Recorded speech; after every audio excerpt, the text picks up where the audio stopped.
자, 이제 마지막에 선전성능 분야에 대한 걸 좀 이야기합시다. 사람을 어떻게 바꾸느냐. 이게 대단히 중요한 문제입니다. 2차 세계대전 때요. 2차 세계대전 때 소련군이 베를린에 들어갔어요. 베를린에 들어가서 베를린 사령부가 소련군하고 협정을 했습니다. 자, 오늘부터 5월 5일을 전후를 기해서 독일군을 항복합니다. 라고 해서 전투가 베를린에서 멈춰섰는데 계속 여기저기에서 발사관이라는 거 아세요? 북한말로 발사관인데 한국말로 뭐지? 바주카. 그 도처에서 바주카포로 소련 탱크를 들이까 그 다음에 소련 군대들 지나가면 모여서 이거 저격 사격하고 이 문명 국가들 사이에는 아무리 그게 공산권은 일단 한번 사인 딱 해서 전체 끝 하면 끝나야 되잖아 다. 계속 이런 사건이 일어나서 바주카에서 벌써 땅콩 하나 마셨다 해서 소련 군대가 포위하고 들어가 보면 그 안에 누가 있을까요?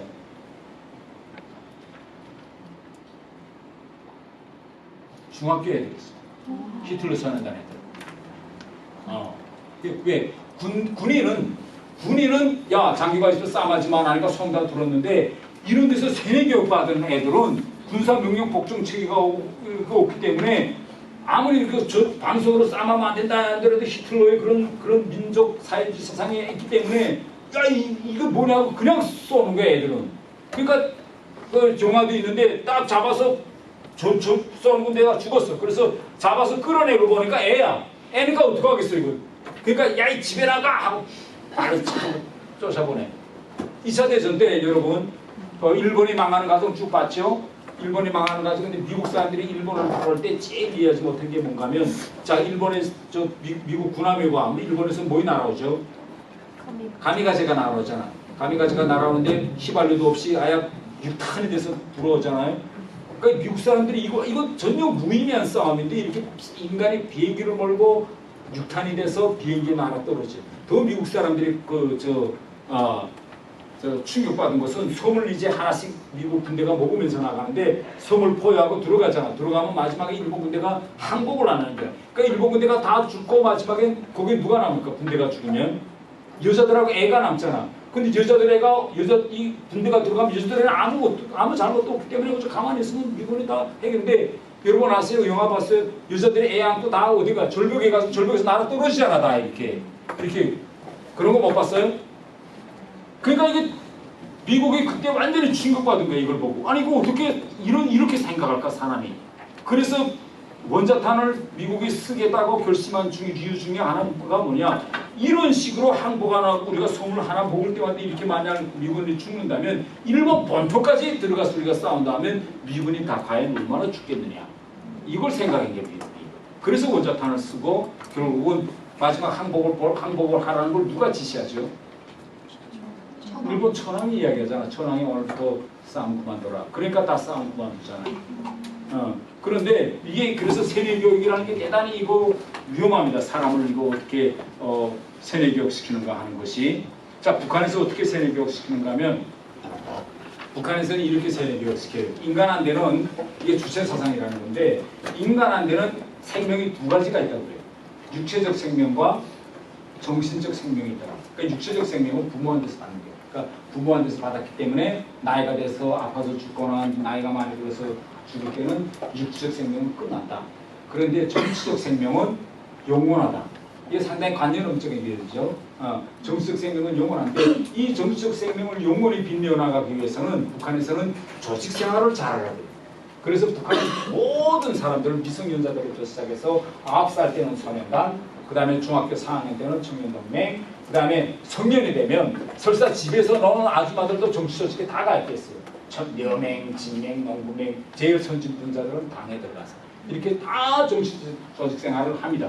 이렇게 북한은 철저히 정치조직 생활을 쓰고 인간과 수령과의 관계에서 북한은 철학적으로 어떻게 가르치는가면 인간은 자기 운명의 주인이다.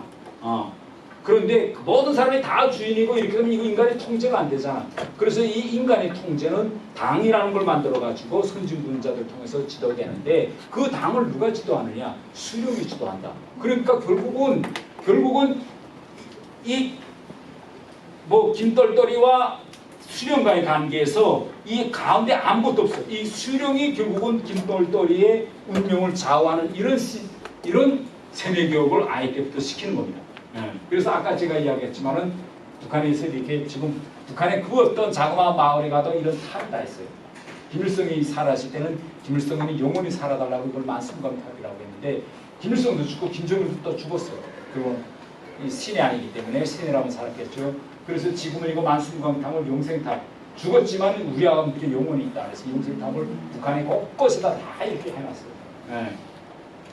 이거 북한 사람들한테서 이게 여러분들이 대단히 그 아이러니하게 생각한 거는 여러분 북한에서 이제 김씨 일가가 기쁨절을 운영하고 있다 이런 말 들었어요? 기쁨절하는 건 한국에서 만들어낸 말이고 북한식으로 말하면 만순강조입니다.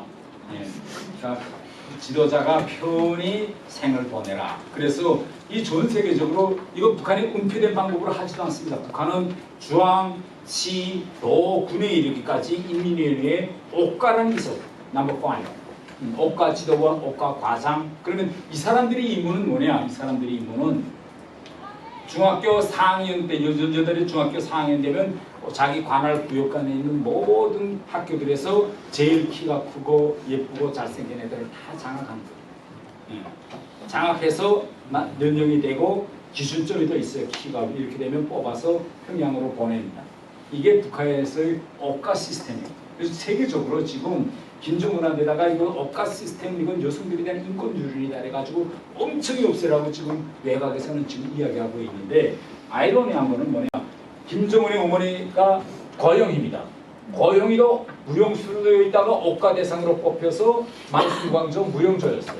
무용조였다가 결국은 김정일한테 마음에 들어서 김정일이 앞에 있던 부인들이 많은데 그 부인을 다 제치고 후실로 들어가는 거예요. 김정은이 지금 부인 이설주 아니에요.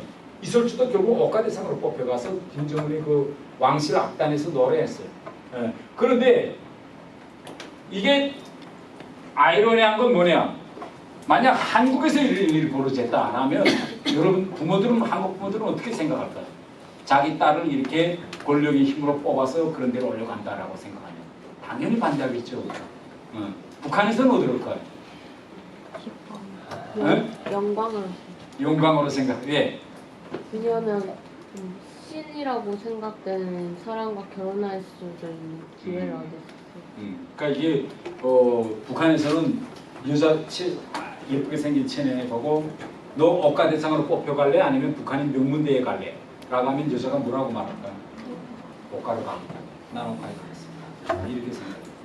그러면 왜 이렇게 생각하냐? 이런 식으로 교육하기 때문에 북한은 수령이 곁에 가까이 가서 수령을 북한에서는 말하자면 수령을 몸과 마음으로 보좌에 드리는 게 북한 공민에서의 최고의 용어입니다. 이렇게 해요. 그래서 이거 대한민국에 이제 그 북한에서 탈북민들이 오잖아요. 탈북민들이 오면 하나원 뭐 이런 데 들어가서 이제 면접을 하면서 이제 인터뷰 이런 조사를 이제 하고 있는데 일부 사람들이 그걸 물어봐요. 북한에 있을 때 억가란 말 들었습니까? 예. 그러면 그 동네에서 억가에 뽑혀가는 대상에 대해서 동네에서 어떤 반응을 보였습니까? 라고 하면 다 모양이냐 대단히 부러워했다 이거예요. 그러니까 이 한 가지 사실을 통해서도 북한 사람들이 이런 개념이라든가 문화 이런 걸 이해할 수 있겠죠. 바로 여러분 이거 옆에 보신 사진이 이거 북한의 민요분단이 이제 한국에 내려왔다가 이거 이 사건 아시죠? 김정은이 그 헌수막 비 만다고 내려가서 울면서 뜨던 헌수막. 그런데 그때 이게 대한민국이 대단히 충격적이었습니다. 아니 이거 헌수막이 비비를 맞는데 왜 장군님이 비를 만다고 생각할까? 북한 사람들은.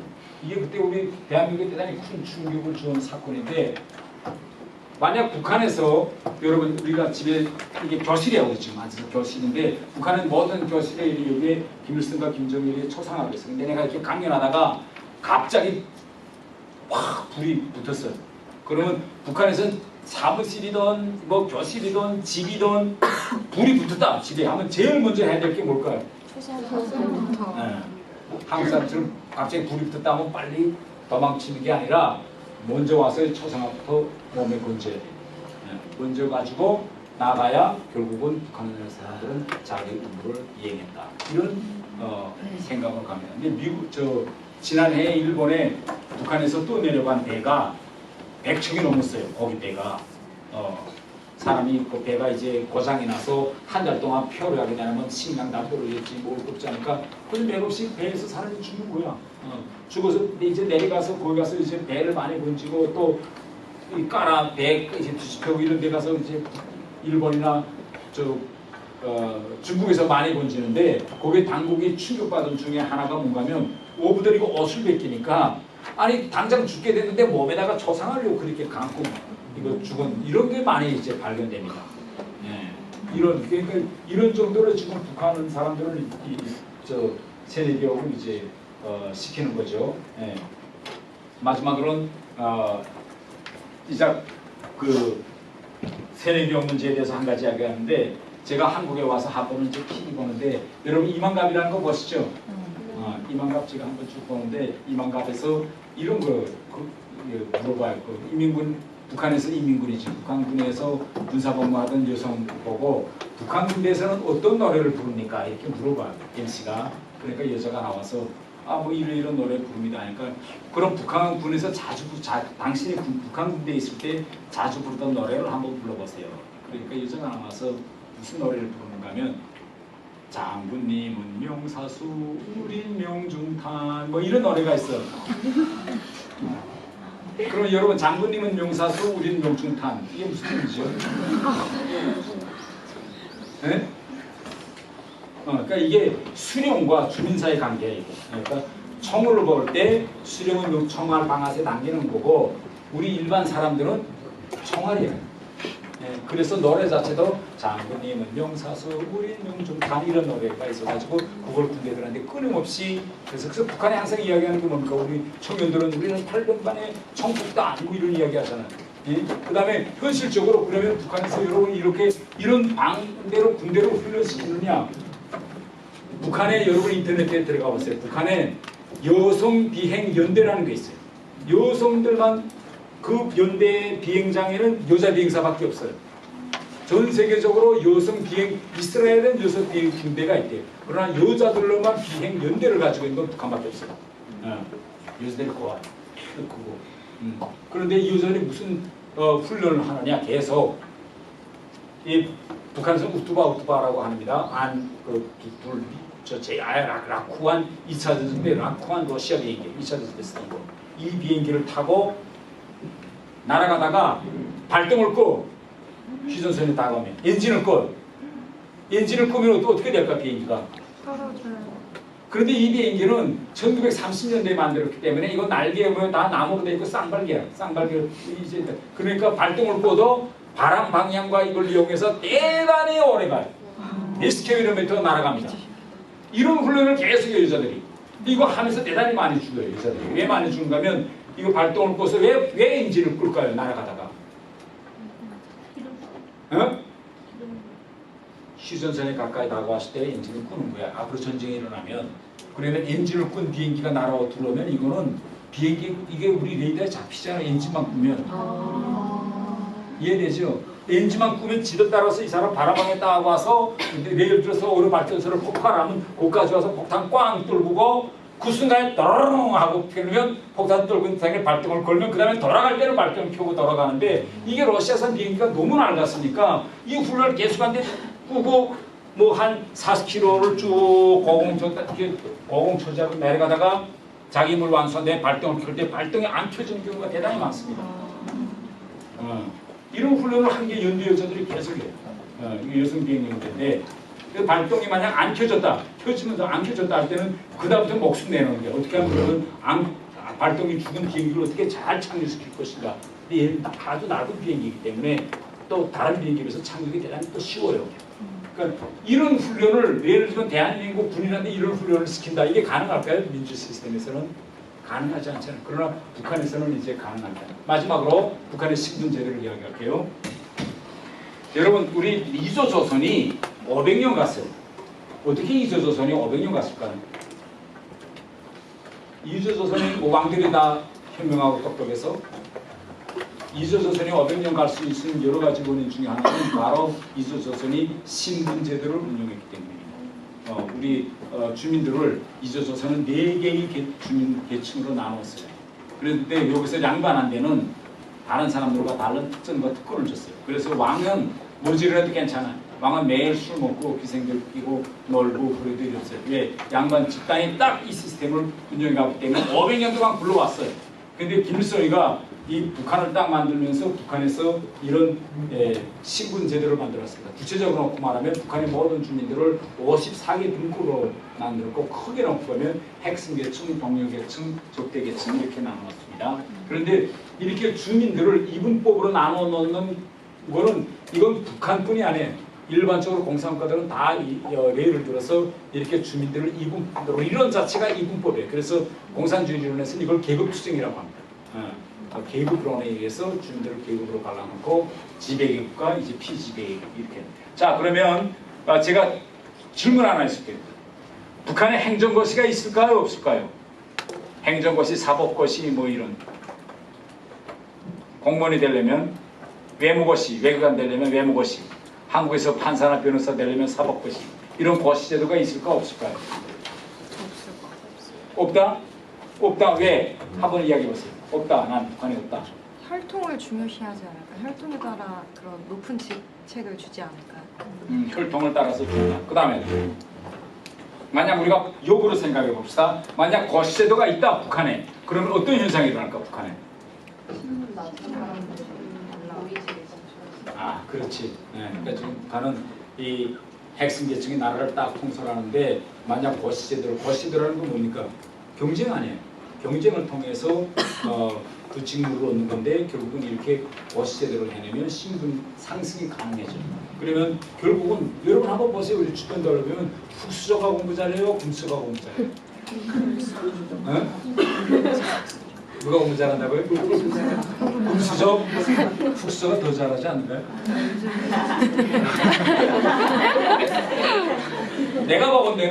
내가 보건대는 만약 이런 신분제도가 있는데 이걸 풀어놨다고 생각하면 아마 북한에서 눌려있던 이 피지배계급에 있는 애들은 아마 밤을 안 새고 공부할 거예요. 예, 우리 아버지는 농민으로 끝났지만 나는 어떻게 하나 뭐 한번 뭘 해본다 한 자리 한다. 그렇게 돼서 락을 공부하고 나면 이게 바뀔 겁니다. 그러면 얘들이 고시제도에서 국가의 모든 당각과 여직을 차지했다면 어떡할까? 가만히 있을까 얘들이? 그때는 뭉치지. 당연히 뒤집지. 그래서 북한은 이렇게 신분제도를 딱 해서 북한의 엘리트층, 저 같은 이런 엘리트층은 좌우 이동만 가능합니다. 상하 이동이 안 돼요. 내가 외교관 됐다라고 하면 나는 결국은 북한에서는 이걸 보고 뼈가 여기서는 혈통이라고 하는데 북한에서는 뼈가 좋아야 된다는 게 나 조상 잘 만나야 외교관도 되고 합니다. 그래서 이렇게 북한에 대해서 마지막까지 다 공부했습니다. 자, 다른 거는 이제 후에 하고. 자, 감사합니다.